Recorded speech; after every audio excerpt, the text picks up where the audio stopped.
La idea es poder presentarnos, contar un poco más, si bien ya algunos de ustedes nos contaron sus experiencias, muy brevemente que nos cuenten quiénes son, cómo es su rol en este tema de la educación, pero más desde lo personal y más adelante pues vamos a hacer una pregunta para cada uno. Así que pues Natalia, si quieres empezamos contigo para que te presentes y seguimos la ronda de presentación y ya seguimos con la pregunta cada uno. Adelante. Hola, buenas tardes a todos.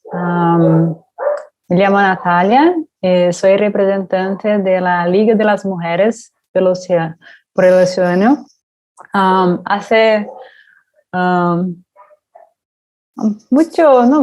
poco de tiempo que no hablo español con nadie, entonces voy a hablar despacio y creo que algunas palabras van a salir en portugués, pero creo que me comprenden bien. Entonces, la Liga de las Mujeres por el Océano es un movimiento en red que busca la conservación del océano por la perspectiva de las mujeres. Entonces, la valorización y reconocimiento del trabajo de las mujeres por la conservación del océano en diferentes áreas. Entonces, tenemos profesores, tenemos cientistas, periodistas, gestoras que trabajan por el océano, pero no son tan reconocidas o valorizadas. Entonces, mi trabajo es luchar por estas mujeres que sean reconocidas y valorizadas. Gracias, Natalia. Hilary. Sí, gracias. Sí, yo ya me presenté, me llamo Hilary Morales Tejeda, soy de Perú. Yo soy ingeniera pesquera y digamos que desde el inicio de mi carrera siempre me apasionó el tema del cuidado de los océanos. Si bien mi carrera está más enfocada al tema productivo, yo digamos que empecé a darme cuenta que a través de esta producción de alimentos hay diferentes residuos que están contaminando el océano y diferentes actores que pueden ser involucrados, digamos, también en el trabajo para seguir preservando el ecosistema marino. Entonces, es así como junto con un grupo de amigos de la universidad, entre ingenieros y biólogos marinos, fundamos Conciencia Marina, que es una asociación sin fines de lucro, que ya tiene 3 años de fundada, y con quienes venimos trabajando en diferentes proyectos para involucrar no solo a la ciudadanía, trabajando con colegios, con universidades, institutos, sino también dándole más enfoque al empoderamiento de los pescadores artesanales a nivel nacional, que como comentaba, es bastante importante que ellos empiecen a involucrarse en el cuidado de su mismo recurso, ¿no? Del cual dependen económicamente y que es necesario que cuidemos, no solo para la seguridad alimentaria, sino también para el tema del clima y otras cosas que todos conocemos, ¿no? Gracias, Hilary. Yoreli y Laura.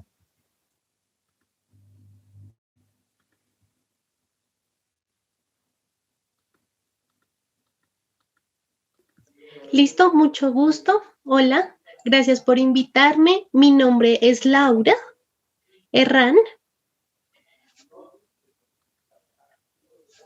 Mi nombre es... Otra vez me presento, perdón. Yo soy de la Universidad Pedagógica, estudié licenciatura en Biología.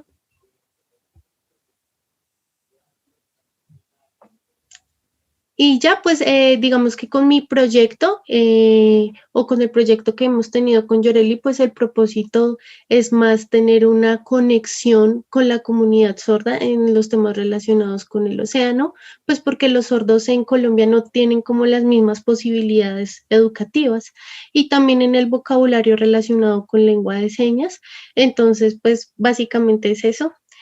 Y ya no sé si Yoreli quiere agregar algo, pues lo mismo, soy Yoreli López, las dos somos de Colombia. Hace poquito pues terminamos nuestra carrera universitaria, que somos pues licenciadas en biología y trabajamos o la idea es que podamos empezar a trabajar las dos en los temas relacionados con el mar para la comunidad sorda. Gracias, Yoreli y Laura. Paul, Eso. Bueno, yo soy Paul Gómez, yo soy ecuatoriano, biólogo marino que estudió en Colombia y después hice el doctorado en oceanografía, así que me considero latino más que otra cosa.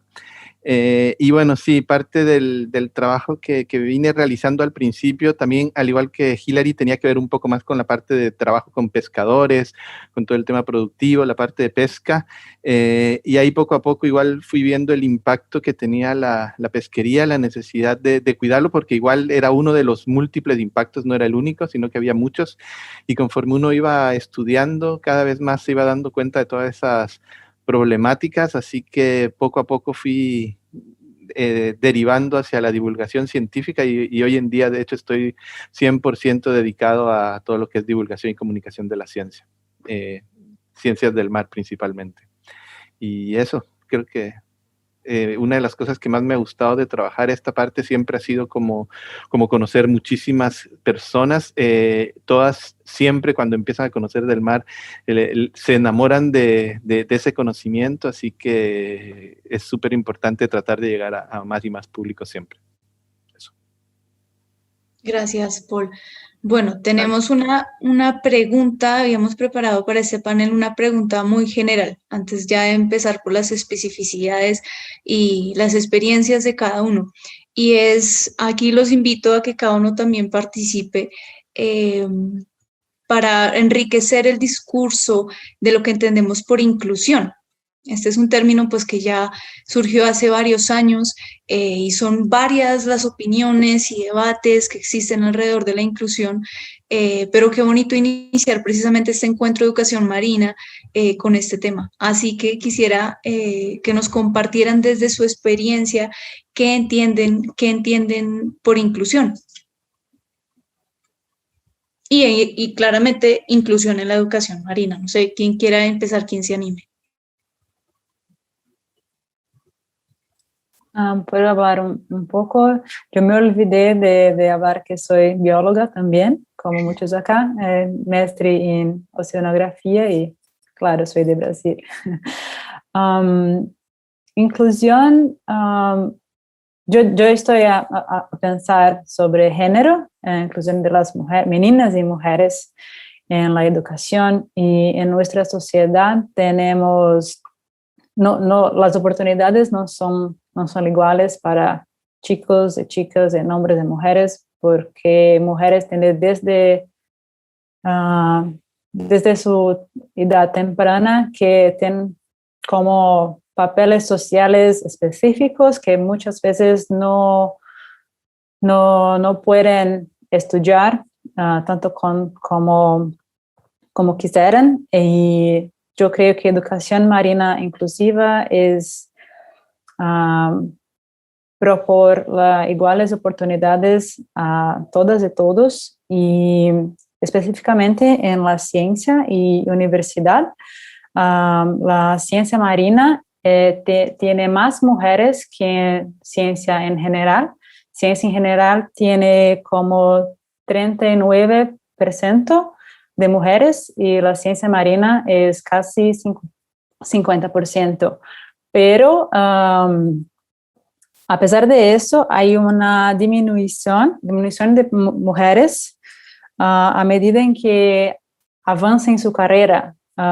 Entonces, cuanto más alto el puesto, menos mujeres tenemos en la ciencia y en la educación. Entonces, creo que la inclusión también tenemos procesos selectivos más justos para que mujeres puedan estar a todos los puestos de trabajo que quieren en la sociedad y en la educación científica marina.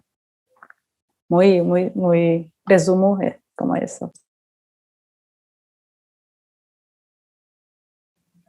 Adelante, quien quiera participar.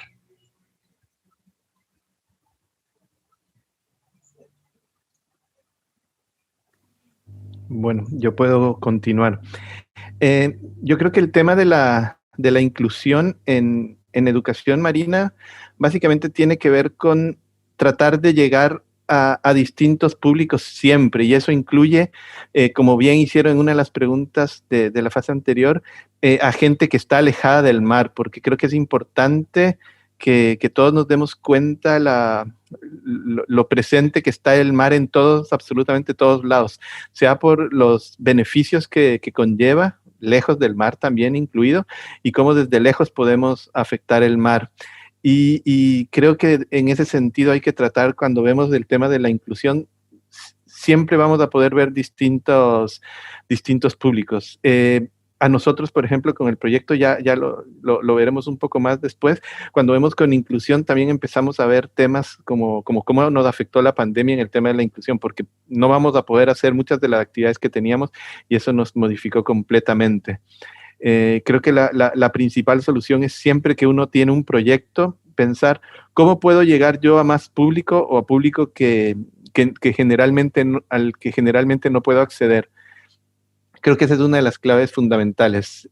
El diseño, cuando yo voy a hacer algo, siempre tiene que considerar no solo el producto como tal, sino, por ejemplo, si hago algo en un museo, preocuparme porque el museo sea accesible, porque tenga buena forma de acceder, que la persona que va al museo realmente pueda disfrutar el espectáculo. No hacer cosas solamente, por ejemplo, en las ciudades capitales, sino hacer cosas también para distintos lugares alejados de la capital. Creo que es súper importante ver la inclusión desde la mayor cantidad de perspectivas posibles.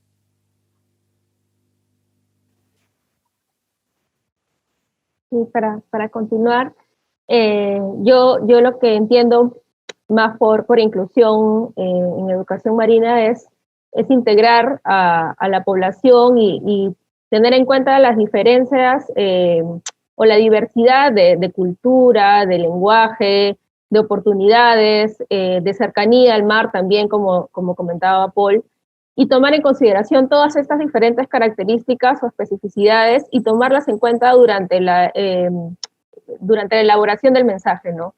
Es importantísimo tener en cuenta esto para que la educación y la comunicación sea asertiva y el mensaje llegue de manera clara, ¿no? Es importante empezar a incluir a la población también vulnerable, en el caso también de los pescadores artesanales que han sido, por lo menos aquí en Perú, por muchos años apartados, y esos que son hombres de mar y están constantemente en contacto con el océano. Sin embargo, no ha llegado la información de por qué es importante preservar el océano, ¿no? Recién en los últimos años se está empezando a incluir este tipo de población y yo creo que es bastante importante y qué bueno que en este evento también se haya incluido esta temática, ¿no?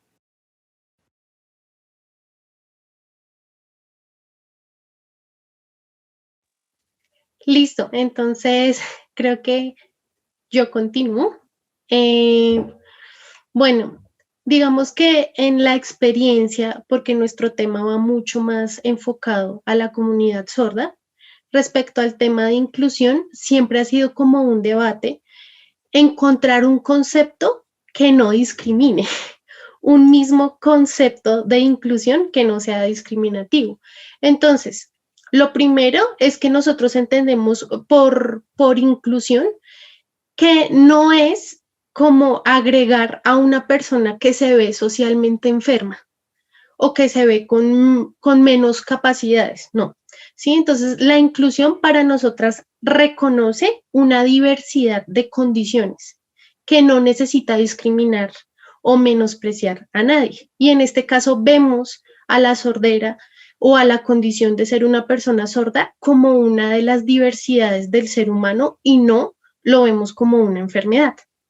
Y ya lo segundo, o dentro de las características, digamos que este concepto pues a nosotras nos gusta, lo propone el Instituto Nacional para Sordos acá en Colombia, y tiene como 3 características que son muy importantes. Lo primero es la equidad y hace referencia a que todos tengan las mismas oportunidades de acceder a una educación de calidad.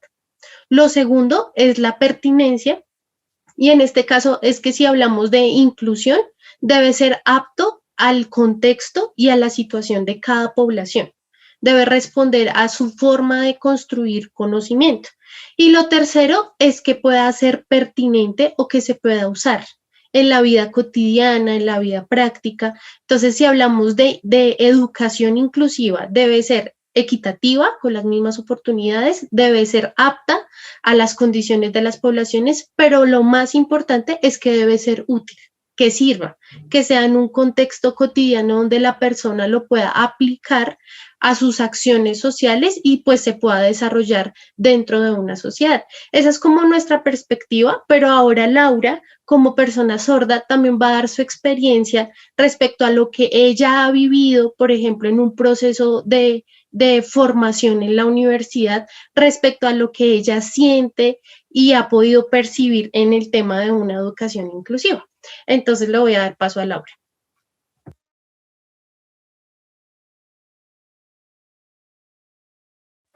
Me dice Laura, bloqueaste el micrófono y yo, sí, perdón, ya. Entonces sí, bueno, relacionado a lo que dice Yoreli, en mi experiencia, por ejemplo, en la universidad, en el tema de las ciencias, yo he visto, y bueno, también en el tema relacionado con el océano, yo he visto un gran impacto en varias cosas. Por ejemplo, no hay una igualdad, ¿sí? Entre sordos y oyentes al momento de entregar el conocimiento, no hay una igualdad, ¿sí? Entonces, por ejemplo, en algunas cosas en las que yo quería participar o asistir o que me explicaran, bueno, como que no podía tenerlo, pero ya cuando tuve como el derecho de un intérprete, alguien que me explicara, que con imágenes, que a mi manera me enseñara las temáticas, pues fue un poco diferente.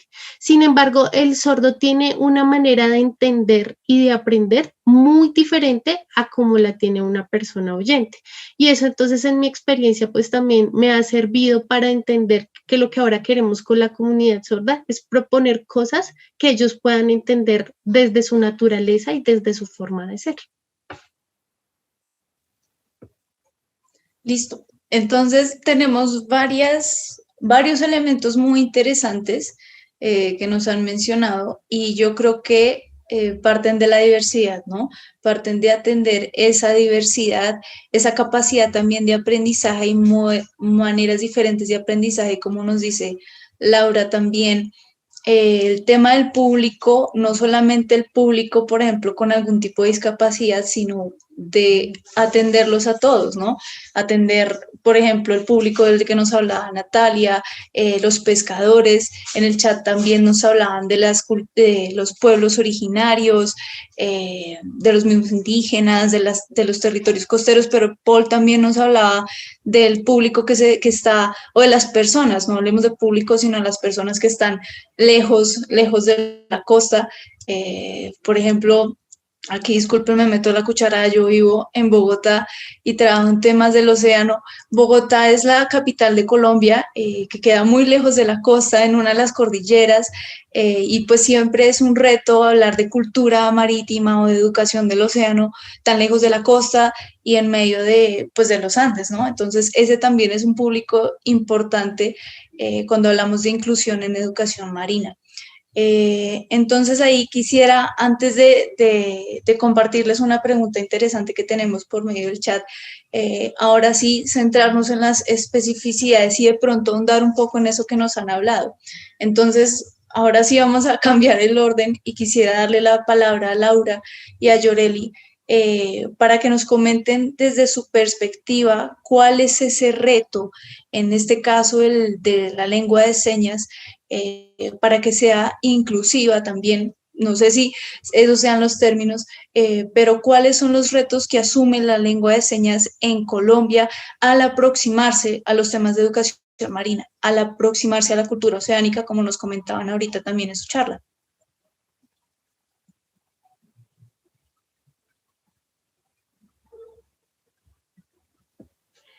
Listo, entonces empiezo yo. Les voy a pedir que me tengan paciencia porque voy a hablar un tri suave. Digamos que mi habilidad a hacer ambas cosas, señas y voz, es un proceso todavía que estoy aprendiendo.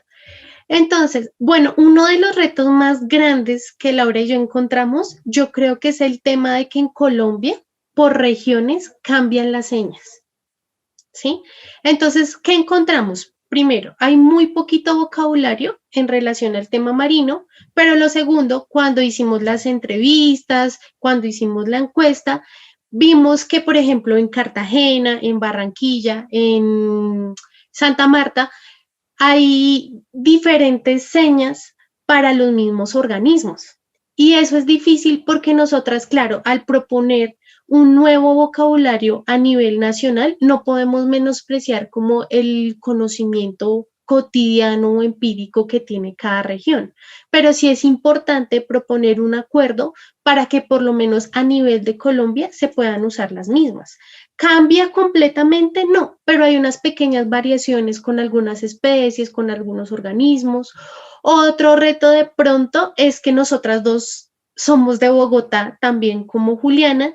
Entonces, cuando las personas sordas ven que nosotras dos, que estamos lejos, estamos proponiendo algo que es muy cercano a ellos, pues también se genera como un tipo de rechazo, ¿sí? Porque, bueno, ellas dos no conocen o no viven tan cerca al mar como nosotros, pero entonces es un poco, pues, irónico porque estando ellos cerca, pues tampoco lo conocen a profundidad del mar ni tienen un vocabulario. Entonces, digamos que desde mi perspectiva de lo que yo viví como oyente, bueno, lo primero es poder unificar el vocabulario a nivel nacional y lo segundo es que lo acepten, ¿sí? Que se sientan bien, que no se sientan menospreciados, porque al igual somos dos personas que llegan de un contexto que es completamente diferente y ese ha sido nuestro reto. Hasta el momento hemos tenido una buena participación, algunos sordos pues nos han visto, nos han apoyado, pero al igual es como delicado. Ese es desde mi perspectiva. Y no sé, Laura, qué quiera agregar. Sí, bueno, y también otro reto que nosotras vivimos, bueno, ya que no pudimos viajar a la costa por el tema del coronavirus, fue hacerlo desde aquí, desde Bogotá, ¿sí? Entonces, pues nosotros probamos con una población de sordos, ellos estaban muy interesados en todo lo relacionado con el tema marino, pero aquí en Bogotá, pues obviamente, si en la costa no hay vocabulario, en Bogotá peor. O sea, no íbamos a encontrar muchas cosas relacionadas con el tema y pues también con los contenidos, entonces pues poderlo adaptar y ojalá en el futuro nosotros también podamos viajar a las regiones de Colombia donde por el coronavirus no hemos podido ir para así poder tener un proceso mucho mejor para compartir esas temáticas y para que sea un poco más democrático el proceso que nosotras estamos realizando. Gracias, Yureli y Laura. Natalia, te cedo la palabra y aprovecho para decirte que ahorita te escuchamos perfecto, creo que te entendimos muy bien, así que vamos bien. Y la pregunta para ti es, ¿cómo crees que podemos motivar a los diferentes sectores o públicos de la sociedad en general para apoyar, para conocer, para trabajar en la educación inclusiva y obviamente desde tu caso con la red de mujeres en Brasil? Yo creo que tenemos que dar visibilidad a todos los grupos que son marginalizados, no tienen espacio en la sociedad para tener voz. Entonces, yo creo que cuanto más estos grupos fueren visibilizados, más diversos sectores de la sociedad van conocer y comprender sus necesidades. Entonces, yo creo que también tenemos que presionar por políticas públicas que sean inclusivas y promuevan la equidad, tanto de género cuanto otras necesidades de personas que no son, no están tomando las decisiones en su mayoría. Entonces, por ejemplo, en el caso de mujeres, es muy importante que tiene espacios para los hijos de las mujeres. Entonces, muchas mujeres no dejan de trabajar o ocupar espacio en la sociedad por la maternidad. Entonces, políticas públicas que entiendo las necesidades de los diversos grupos sociales pueden apoyar esos espacios. Y yo creo que es importante promover espacios de discusión, de intercambio de conocimiento, sea conocimientos científicos, tradicionales, que no hay un tipo de conocimiento que es mejor de que los otros. Entonces, espacios interdisciplinares, transdisciplinares, para que hay realmente un cambio de experiencias, de conocimiento, para que ahí sí podamos tener una sociedad más inclusiva. Gracias, Natalia. Tocaste un punto ahí súper importante y que espero que nos quede así, sea un último minuto para hablar de este tema de políticas educativas que nos preguntan en el chat y que siempre es una parte importante. Pero ahora voy con Paul. Paul, el tema de las herramientas digitales siempre es algo súper importante y con esta pandemia nos hemos dado cuenta en la inclusión y creo que ahorita tiene un reto supremamente importante. Así que la pregunta es, ¿cuáles crees que son las dificultades, pero también los retos o las fortalezas de estas herramientas como las que tú manejas, como el mismo Chile Mío, para acercar a esos públicos, por ejemplo, que están lejos de la costa o los que están en la costa? ¿Cuáles son esos retos y esas dificultades ahorita en materia de medios digitales? Sí, creo que uno de los principales retos es también el saber sopesar un poco que mientras más tecnología tú involucras en un proyecto, también estás incorporando nuevas limitaciones tecnológicas para las personas que no tienen acceso a un celular con la capacidad suficiente para soportar la aplicación que tú estás utilizando. Algo que igual nos hizo ver mucho esta pandemia es el tema de la brecha digital que existe.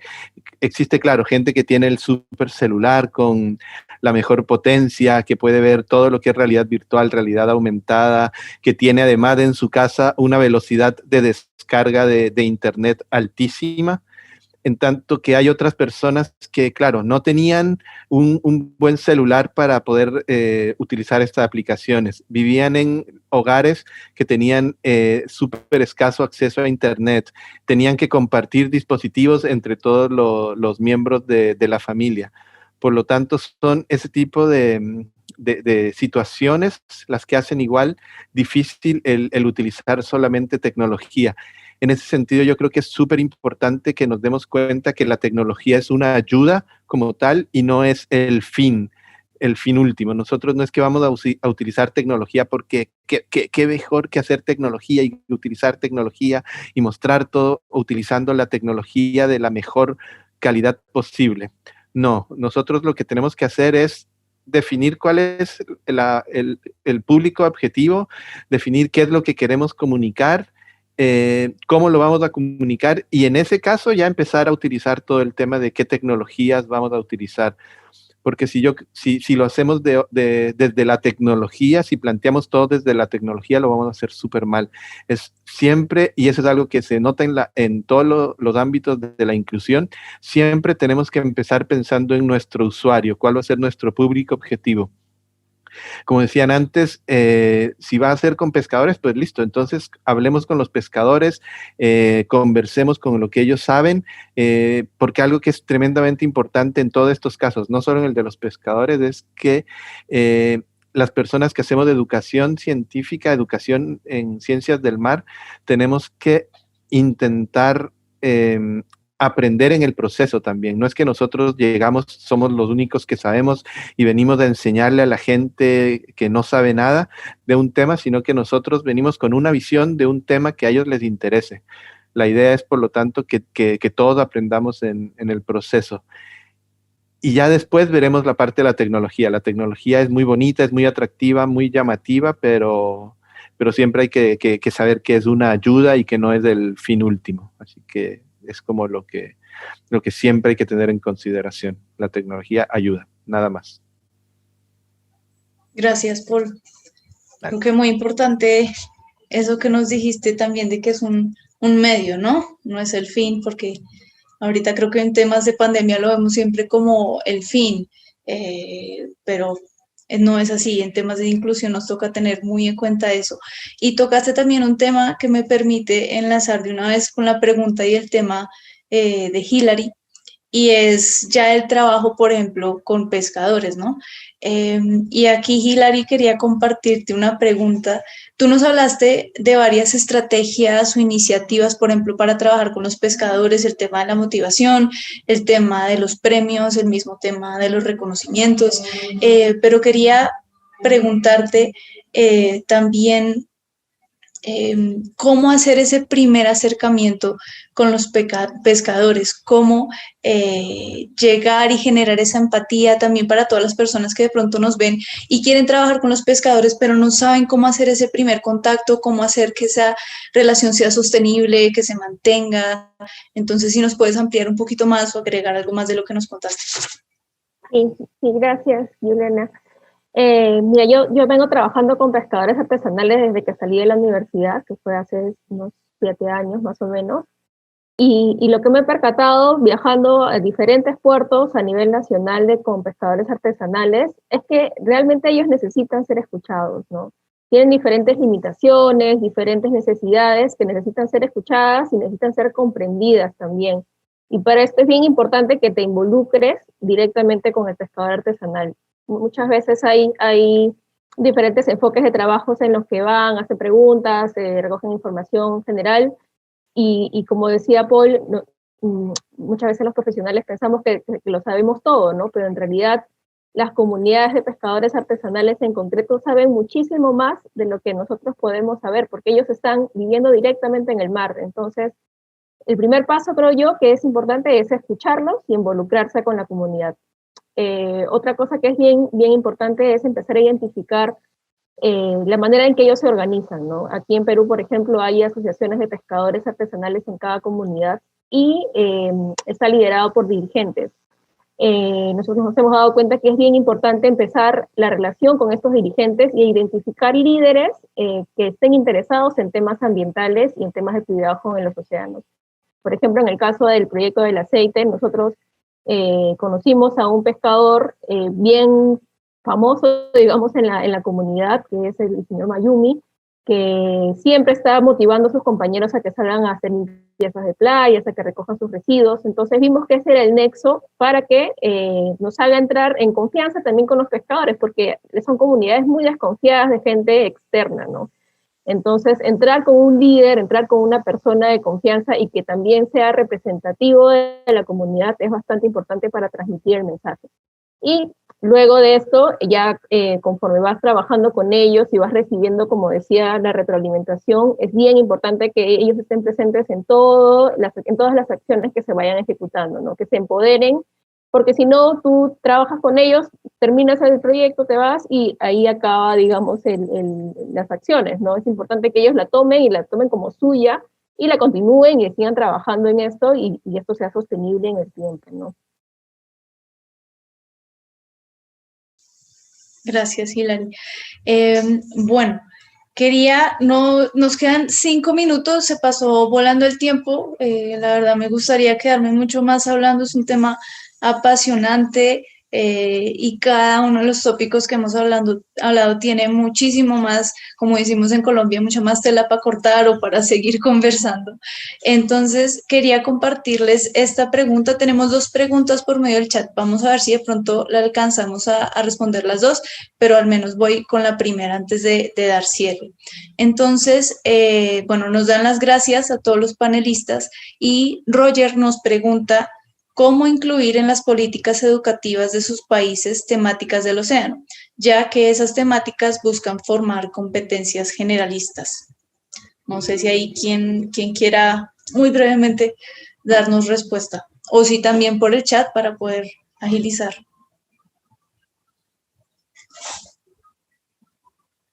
No sé, Natalia, tú que tocaste el tema.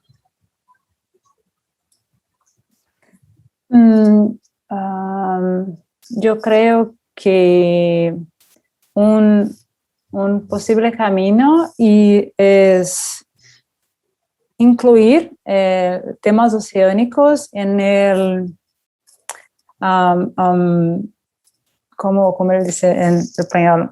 Perdón, currículo escolar nacional, porque hoy, por lo menos en Brasil, es poquísimas cosas aprendemos en la escuela sobre el océano, entonces no tiene como saber de las cosas después, tiene que ir como en cinema, otras cosas, pero si tenemos una coordinación nacional del Ministerio de Educación y Tecnología y Cultura para incluir en las escuelas un programa nacional que integre la cultura oceánica no programa de las escuelas, yo creo que es un ganho muy grande, independiente si la escuela es la costera o el interior del país. Creo que es importante para un programa nacional de cultura oceánica en todas las escuelas del gobierno, claro. Gracias, Natalia. No sé si alguno más quiera agregar algo más a esta pregunta, Paul. Sí, yo creo que una de las cosas que es importante es que las políticas como tal demoran mucho tiempo, mientras que se prepara, se ve si es adecuada o no es adecuada. Yo creo que hay muchas estrategias que podemos utilizar para tratar de llegar al público escolar. Y en eso, una vez más, va el tema de la inclusión y lo que hemos conversado ahí con Hilary, de incluir a las personas que más saben, que son a los docentes, a las docentes de las escuelas, ver quiénes están interesados en incluir el tema oceánico y empezarlo a trabajar. El currículo escolar es algo que no va a variar de un año para el otro, pero sí podemos hacer que cambien los ejemplos que utilizan, que de pronto cuando usan matemáticas lo empiecen a utilizar con datos de pesca, que empiezan a utilizar aparte química, entonces que empiecen a utilizar un ejemplo de acidificación del océano. Empieza la parte de literatura, que de pronto les hagan leer poemas relacionados con el mar. Siempre creo que hay muchas formas de vincularlo que son de manera indirecta.